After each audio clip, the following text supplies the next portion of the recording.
Nintendo as a brand is known for their video games, consoles, and franchises. It was first founded as a playing card company in 1889 and transitioned into the video game industry in the 1970s. Unfortunately, they joined the scene in a troubled time as the career of video games was falling to obscurity due to the video game crash of 1983. The crash was a result of marketing saturation, and several consoles like the Atari and many genres of games were of poor quality and caused consumers to lose interest fast.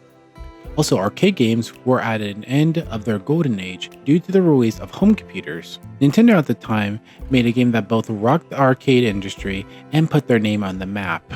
That game was Donkey Kong. In Donkey Kong, you took control of a plumber named Jumpman, or Mario as he's known now, as you jump over barrels and climb ladders to save his girlfriend from Donkey Kong. Fun fact, originally the game was going to be a Popeye game with the same mechanics, but with Popeye, Olive Oil, and Bluto playing the role of hero, damsel, and villain. The game was a massive success and is remembered as a classic next to Pac-Man when it comes to arcades.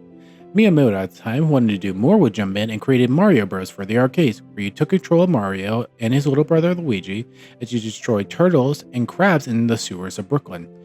The game did not do as well as Donkey Kong in terms of popularity, but it was still a good game in its own right at the time. Jumping to 1985 with the release of the NES, or Nintendo Entertainment System, was Super Mario Bros., a platformer where you guide Mario through the colorful and diverse lands of the Mushroom Kingdom on his quest to save Princess Toadstool from Bowser. The game was critically acclaimed and transformed Nintendo into a juggernaut and main contributor for the revival of video games, and set the standards for a lot of games and genres, and even set the standards for 3D gaming when they released the N64 in 1996. Jumping to the end of the 5th generation of consoles in 1999, that being the Sony PlayStation, Sega Saturn, and N64, Nintendo continued to showcase why they were considered the Walt Disney of video games, housing some of the most beloved and recognizable games like Super Mario 64, Legend of Zelda: Ocarina of Time and Majora's Mask, Star Fox 64, Mario Kart 64, and so much more. But even though the console sold over 32.93 million units, it could not compare to the numbers the PlayStation was bringing in, and that sold over 102.49 million units due to the console being more powerful in both graphics, memory, aspect ratio, and resolution. The console has a lot of great hits as well, like Twisted Metal, Ridge Racer, Final Fantasy VII, Crash Bandicoot, and Tekken, just to name a few.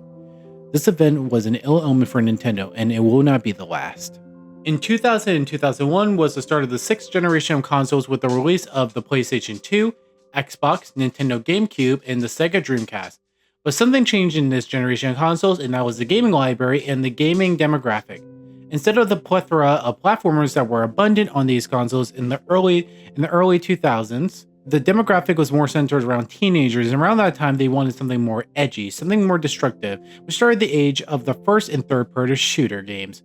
Games like Halo, Half-Life, Gears of War, Resident Evil, and so much more. Despite Nintendo's best effort, they could not compete due to the older demographic and the lack of third-party IPs compared to their competitions like Sony and Microsoft. At that moment, the Nintendo GameCube went on to be one of Nintendo's worst-selling consoles at only 21.74 million copies, compared to the Xbox 24 million and the PlayStation 2 astounding 155 million. But despite this, Nintendo decided that something needed to change if they were going to compete with Sony and Microsoft, and instead of trying to appeal to the older demographic, they decided to go all in with their younger demographic with a new type of marketing mindset. Jump to 2005 was the 7th generation of consoles with the PlayStation 3, Xbox 360, and Nintendo Wii. And with their first trailer of the console, it showed two people walking up to a family home and introducing the console to them.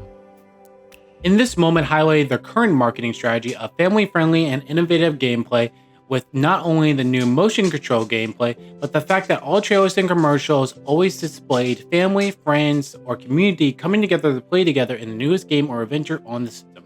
Despite the lack of shooters on the console, the Nintendo Wii did substantially better than not only the GameCube before it, but both the PlayStation 3 and Xbox 360 at 101.63 million copies sold.